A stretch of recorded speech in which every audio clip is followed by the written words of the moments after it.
HighBridge, a division of Recorded Books, presents A Long Strange Trip, The Inside History of the Grateful Dead, by Dennis McNally, read by Sean Runnette. Preface. As I came of age in the 1960s, I defined two fundamental intellectual orientations in my life. The first, born of modest participation in and deep sympathy for the civil rights and anti-war movements and in the anti-materialist aspects of hippie, was an affinity for elements of culture outside the mainstream. The second, by instinct and the blessing of having wonderful teachers, was a profound respect for the study of history. So when I arrived at graduate school in 1971 and discovered that it was more a professional training center than a hall of scholars, I chose a topic of study that would maintain my identification with the first orientation, a biography of Jack Kerouac, my intellectual forefather. 6 months after I began in 1972 what became Desolate Angel, Jack Kerouac, The Beat Generation, and America, Random House, 1979, a friend of mine took me to my first Grateful Dead concert, introduced me to the psychedelic experience, and changed my life. A few months later, it occurred to me that I wanted to write a 2-volume history of post-World War II American Bohemia, Volume 1 via the life of Kerouac, and Volume 2 through the lives of the Grateful Dead. It was my great good fortune and the intuitive correctness about the fundamental connections between the two phenomena that Jerry Garcia shared my vision. I sent him a copy of Desolate Angel on publication, and eventually we met. Shortly after, he said, "Why don't you do us?" At one of our first meetings, we chatted in his dressing room, which was decorated with 2 pictures, one of his late friend and musical cohort, Pigpen, and one of Jack Kerouac. At one of our first interviews, he commented, "For the sake of history or whatever, as a member of the Grateful Dead and as a person who's consciously involved in some kind of historical process, right, it's very important to me that somehow some essence of what we're doing is accurately, that it conforms to my bias," he laughed, "that some representation of us is undertaken. Your sensitivity with Kerouac and Cassidy and the resonance of me having known Cassidy and so forth, that resonance tells me that your work at the second level, I mean, you weren't there when it was happening, but your sensitivity and selectivity and so forth, on the second level away from it, was accurate enough. It hit my recognitions. And the fact that you're interested in us, I mean, that eminently qualifies you as far as I'm concerned." That conversation was in 1981. In 1984, the Grateful Dead Productions Company receptionist complained at a meeting that reporters were annoying her because no one was dealing with them, and Garcia remarked, "Get McNally to do it, he knows that shit." So from then until the end of the road for the band in 1995, I was the band's publicist, adding a new layer of knowledge, intimacy, and detail to my study. Among many other things, the Dead was a spiritual experience, a musical phenomenon, and a business, and it is my hope that I have included all these facets in my portrait. It is for that reason that there are 2 sorts of chapters in A Long Strange Trip. It is largely a linear narrative that spans the early 1940s, the childhoods of Jerry Garcia and Phil Lesh, to 1996, when we scattered Garcia's ashes. In between these chapters, you will find interlude chapters that describe a hypothetical year in the 1980s and 90s, the era in which the band was an established success, the time that I witnessed directly, and within that year, a hypothetical, or perhaps more ideally archetypal, concert. These interlude chapters describe subtopics in the music business, as well as life on the road as the Grateful Dead and the Deadheads experienced it. Being the biographer, as well as the publicist of the Dead, was not a job, it was an adventure. But that was true for all the participants, the band, the employees, the audience. It was, to quote Phil Lesh, definitely long, definitely strange, and definitely a trip. Together, we all joined in on a quest, and I'd follow that path any time. In Robert Hunter's words, Midnight on a carousel ride, reaching for the gold ring down inside. Never could reach, it just slips away. But I try. Chapter 1. Introduction. Power. The Stage as Alembic. Mid-1980s. Shortly before every Grateful Dead concert, there is a luminous, suspended moment. The doors are still closed. The band has not yet arrived. Bathed in the subliminal hum of the stage's electric potential, you smell the ozone of 133,000 burning watts and realize that the elegantly arranged castle of equipment around you is alive. Not just stuff, but a sentient alchemical sculpture. You are surrounded by an enormous electronic beast that can link the group consciousness of 6 musicians and an audience of thousands to transmute notes, thoughts, and volts, fusing boogie dancing, high-tech doodah, and the act of performance into a subtle, profoundly human ritual of celebration. This stage is a giant alembic, the fabled alchemical chamber where the magical transformation took place. It is a portal to the mysterious world beyond daily life. This monster lives. The equipment cases that define the rear stage are its skeleton, extruded daily as it is assembled for its labors.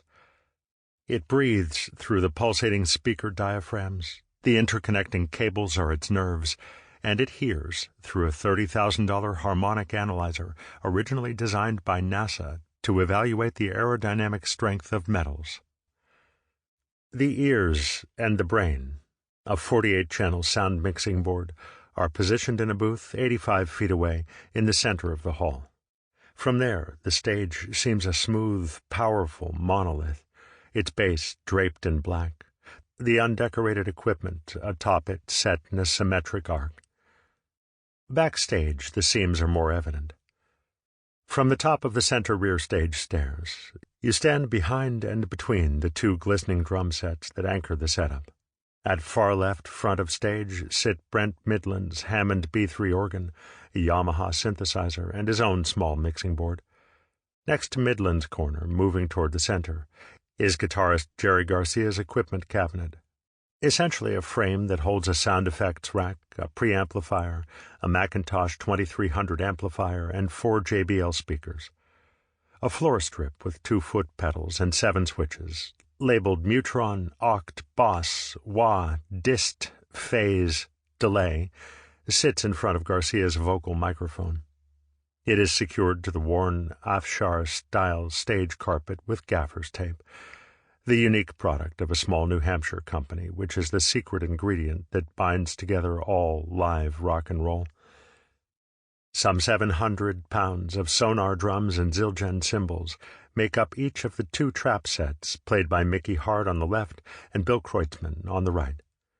An exotic array of other percussion instruments is set up behind them.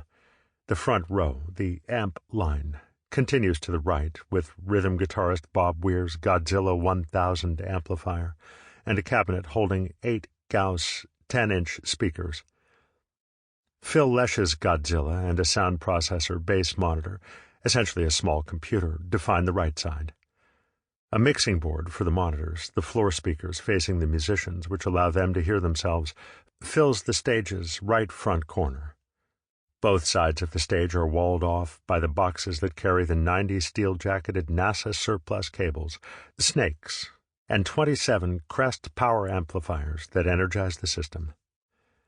An aisle behind the amp line gives access to each cluster of instruments and equipment, and the space behind the lane is defined by each crew member's tool case, surrounded by a fort of empty cases. Production manager Robbie Taylor's case stands at the top of the stairs. The left-hand drum set is backed by Ramrod Shirtliff, crew chief since 1967, chatting with basketball star and NBC basketball analyst Bill Walton as he lays out some of Hart's instruments. An infant's wind-up toy, whistles, a kazoo. The left rear corner of the stage is the redoubt of Steve Parrish, stage manager and squire to the 2 guitarists, just now catching a hasty nap on the crew bus. The other drum roadie, Billy Grillo, sits changing drum heads behind Kreutzmann's setup. The far right rear is the territory of Bill Kid Candelario, who cares for the keyboards and bass. Above, 144 state-of-the-art Meyer Sound Lab MSL loudspeakers hang 5 deep from the ceiling. Still higher is a giant pentagonal truss holding 200 lights. Though they absorb far more power than all of the stage gear and sound equipment, the Dead's lights are still only a fraction of the normal design for a rock band. Van Halen, for instance, carries 1,500 lights. Scribb, as in Scribbler, the band's publicist and biographer, half listens as Taylor gleefully harasses the local union steward and reflects on his, Scribb's, conversation with Taylor during the previous night's drive. Taylor had interpreted his muttered "house lights," the last command before a show begins, as a demand to resume an interview. Taylor replied, "How'd you know that house lights means the beginning?" "I just want to see what I'm rolling," said Scribb, "but getting back to what we were talking about, I was chewing on what you said about the crew last time. They come on so cynical, but if anything weird ever threatened Garcia, they'd probably attempt something silly and heroic, just because they'd have to." "Yeah," Taylor had agreed. "And you know how embarrassed he'd be?" Which is why this concert is more than entertainment, why the star syndrome doesn't exactly apply here, why the Grateful Dead isn't really a rock band, and is only tangentially part of the American music industry. Garcia is indeed charismatic, but not the least remarkable of his contributions to the group is his general refusal to run it. "You can call me boss," he once said, chuckling. "Just don't ask me to make any decisions."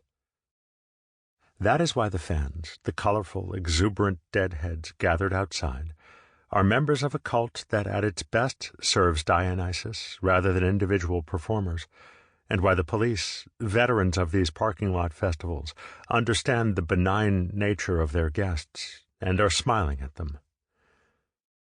A few days earlier, the gig had been at a music center out in the country.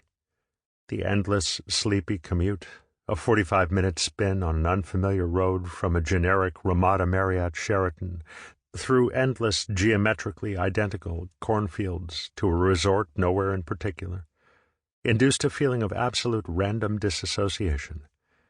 Conversation was desperately required, and centered on Lesh's newly purchased book about the anthropic principle which posited the universe as a mind.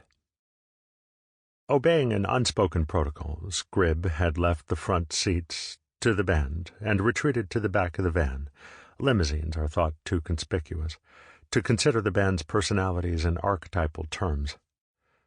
Garcia is a powerful bohemian visionary, a shaman of a sort, and his personal style has largely defined the band's social and musical structure.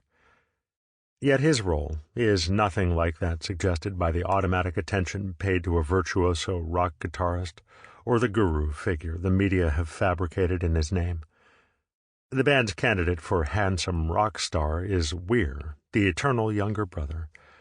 But on a day-to-day basis, the psychic pivot to the Dead is Phil Lesh, the most aggressive purist, the anti-Philistine artist. It is he who most often and most loudly demands that they dance as closely as possible to the edge of the nearest available precipice. Intellectual, kinetic, intense, he was once nicknamed Ready Kilowatt in recognition of his high mental and physical velocity. 20 years later, his mind is still exceedingly agile, although on this day he was content to let Garcia dominate the rap. "Why would the universe go through the trouble of evolving consciousness?" inquired Garcia. "If it wanted life that would succeed just to create the most effective living thing, it could have stopped at bacteria, or it could have stopped at vertebrates or sharks. But consciousness goes a quantum step further than just life. It might be that consciousness is the whole reason there is a universe. There might not be a universe apart from consciousness." Garcia lit another Pall Mall. And who knows what it's like elsewhere in the universe. Local realities change enough, locally, that those Hindu guys can walk through huge blazing fires and not get burned. It's got to be that consciousness modulates reality. Besides, the truth can't only be here, or you could stare at your toes and figure it all out. Yeah, but that's just solipsism, man. Useless, interjected Lesh. All you do is climb up your own verbal asshole. The real black hole, snickered Kreutzmann, as Scribb reached for his pen, while trying to imagine the members of Led Zeppelin in a rapt discussion of teleology and human consciousness. Today, the vans arrive at the usual 6 p.m., as Taylor finishes with the steward and sends Scribb to the crew bus to inform Parrish that the band is on stage. Blonde and sophisticated, tour manager John McIntyre emerges from the lead van and heads for the stage. Wise to his rhythm guitarist's fondness for pre-show tinkering, he tells Taylor, "Let's get the doors open. Weir might want to do something." Not all band arrivals have been so orderly. Once, in the early 1970s, Weir and Ramrod's wife, Frances, equipped with a guitar, identification, and sincerity, were unable to persuade a guard at one venue of their legitimacy. Ever polite, Weir waited until the gentleman no longer stood in front of the gate, then drove his rented car through it to the backstage area. Taylor turns to the promoter's security chief, whose shaven head and earring suggest a fierceness that is, fortunately, never displayed, and signals for the doors to be opened. By 7 p.m., the crew members have taken their place on stage, as most of the musicians digest dinner in a common dressing room. The drummers drill away on rubber practice pads, and Weir works at his own exercise etude, Sage and Spirit. Garcia warms up in the opposite corner, his small, grubby hands bulging with muscle as they run endless scales up and down his custom Irwin guitar. Lesh sits on stage talking with his wife Jill. A few minutes before showtime, a security guard shepherds Dan Healy and Candace Brightman, directors of sound and lights respectively, to their enclosure out in the audience. The anticipatory roar goes up several decibels as the crowd spots sound engineer Harry Popick taking his position at the onstage monitor soundboard. McIntyre finds his various charges and announces, "Time, guys." Weir has still not finished the etude to his satisfaction, and calms his anxiety with a shot of brandy. Midland gulps glycerin to coat his vocal cords, and gets the usual reaction. The final backstage signal of an oncoming Dead concert is the sound of retching. Straggling out more or less in line, the musicians drift onto the stage. Taylor leans over and murmurs into his headset, "House lights." Chapter 2. Children of the American Decades, 1940 to 1960. Out on the edge of the Western world, the Golden Gate Channel cuts through the coastal range to link the Pacific Ocean and a bay, creating a haven called San Francisco. In 1492, the greater region was the fertile home to the most populous place in what would become the United States. When it was colonized and named for St. Francis of Assisi in 1776, some ineffable but authentic connection linked the name's source to the spirit of the land and kept it a place that wasn't quite like the rest of the continent. The gold rush that began in 1848 filled it with marginalized seekers from the rest of the United States and the world, and ever after it was a sanctuary for the odd and eccentric. As Robinson Jeffers put it, "For our country here at the west of things is pregnant of dreams."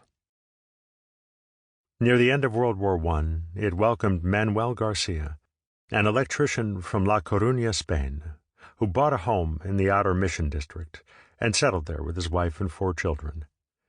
In 1935, his second son, baptized Jose, but commonly called Joe, a swing band leader and reed man, married for the second time to Ruth Marie Bobby Clifford, a nurse. Their first child, Clifford, Tiff, was born in 1937, and their second and last child was born on August 1st, 1942, at Children's Hospital in the city. They named him Jerome John Garcia, after Jerome Kern, Bobby's favorite composer. From all accounts, Joe and Bobby were both easygoing and benevolent, and it was a happy home. By now, Joe had leased a building on the corner of First and Harrison Streets, near the waterfront, with a tavern, Joe Garcia's, downstairs, and rooms for rent above, and they were financially comfortable. Their house on Amazon Street was filled with music, as Joe kept up with his clarinet, and Bobby played the piano. At the age of 4 or 5, Jerry dug into a box in the attic of his maternal grandparents' country place and discovered a wind-up Victrola phonograph, some steel needles, and the first recorded music he would be able to recall, a handful of dusty, one-sided old records of folk songs like Sweet Betsy from Pike. No one showed him how, but he played them over and over, a compulsion almost, as he later put it. It was a miserable irony that the Garcia family was irremediably shattered while on vacation. In the summer of 1947, they were enjoying themselves near Arcata in Northern California. Joe went fishing and drowned. Jerry later claimed to have witnessed his father's death, though it seems more likely that this was a memory formed from repeated tellings. A bit paradoxically, he also recalled being unable to listen to stories about his father until he was 10 or 11. In any event, their wounds were grievous. In the absence of his father, Jerry naturally depended on his mother for support, but Bobby had never been a particularly domestic woman. Artistic and a student of opera, she was also a follower of Velikovsky, astrology, and palm reading. More pressingly, she had a living to earn, and as she came to spend the bulk of her time down at Joe Garcia's at First and Harrison, the care of her children fell more and more to her parents, Tilly and Bill Clifford, Nan and Pop. Jerry in particular felt deprived and deserted, especially when he and Tiff moved in with Nan and Pop at 87 Harrington Street, in the Excelsior neighborhood of the Outer Mission District, while Bobby lived in a cottage across the street. In later years, he would relate a specific traumatic memory of being left behind on the street one day by his mother, of frantically searching for her until he was finally found by his grandmother. He was bereft, and he would always carry a feeling that he was not loved or cared for, that he was not worthy. These scars would never fade. Jerry's relationship with his mother would sour further when Bobby, as Tiff put it, started getting married a lot. There was a brief marriage to one Ben Brown in 1949, seemingly because Ben was a construction foreman whose labors Bobby employed to improve her cottage. The extended Garcia family did not approve of the marriage, and any support they might have given the boys fell away. Years later, as a teenager, Jerry even made nasty remarks about his mother's morals. Fair or not, the damage was done. His self-esteem and capacity for trust in women had been permanently damaged. A few months before his father's death, Jerry suffered another loss. He and Tiff were at Nan and Pop's country house in the Santa Cruz Mountains south of San Francisco. Tiff was chopping wood, and Jerry was being his little helper, when his right hand got in the way of the descending axe. His enduring memory was of a buzzing sound he would come to associate with shock, then jumping around, not looking at his wound, then a long drive to the doctor's, the world vibrating in his ears. It was only when the last bandage fell off in the bathtub one night that he discovered, to his surprise, that he had lost the top 2 joints of his middle finger. Harrington Street was only a block long, connecting Mission Street at one end and a major thoroughfare, Alamany Boulevard, on the other. In the 1940s, the center of the block had not yet developed, and there was a small open field with a barn, trees, and an informal playground. Mission Street was lined with stores, including a hobby and model train shop. It was an Italian and Irish working-class neighborhood, with the Jewish Home for the Aged just a block or 2 down Mission. Despite their Latin last name and Tilly's own Swedish heritage, the Garcia boys thought of their ethnicity as deriving largely from Pop, and saw themselves as Mission District Irish, a standard San Francisco ethnic classification. Around the corner on Alamany was Corpus Christi Church, which they attended regularly. The church's theater of hell served as usual to tinge Jerry's later sexuality with guilt.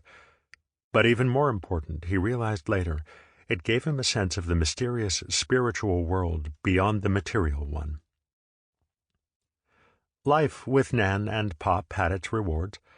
For Tiff, who at 10 was supposed to be the man of the family, at least as this applied to his mother and brother, there was a good role model in Pop. A taciturn man who liked his beer, the fights, and puttering with a wide array of hobbies. His independent laundry delivery business brought him home early, in time to keep an eye on the boys.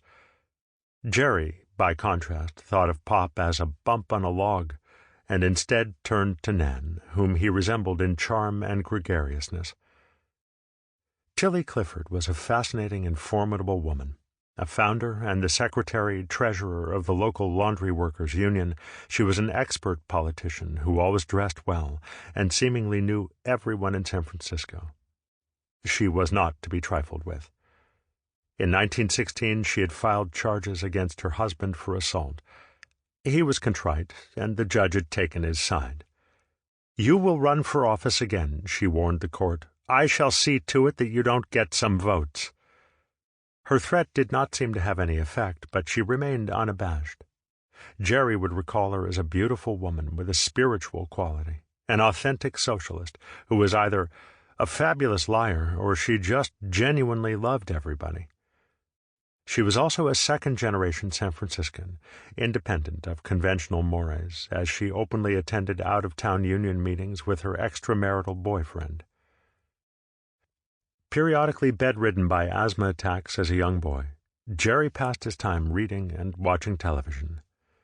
Their nearly first on the block said, the people with the first one had a child with polio so no one could visit and watch it, confirmed him as a child of the 50s. He also loved drawing, for which he showed an early talent. Perhaps it was true, as his palm-reading mother had told him, that he had the hands to be an artist. In the 3rd grade, he had the good fortune to have a young bohemian teacher, Miss Simon, who encouraged him to be involved in every possible art project. Soon he felt not only a blossoming identity as an artist, but also a general sense of being different from most other people. His favorite reading became the comics which Tiff swiped on Mission Street, especially E.C., entertaining comic books, like the classic Tales from the Crypt. Though the gory Old Testament tales of retribution revolted parents across the nation, their German expressionistic, silent movie graphic style introduced young Jerry unconsciously to fundamental lessons in art and form. Whatever the needs the horror genre satisfied for Jerry, and it would appeal to him all his life, he soon found a new medium in which to explore them. He went to the Granada Theater at Ocean and Mission to see Abbott and Costello meet Frankenstein, and both horror movies and film in general permanently captured his attention.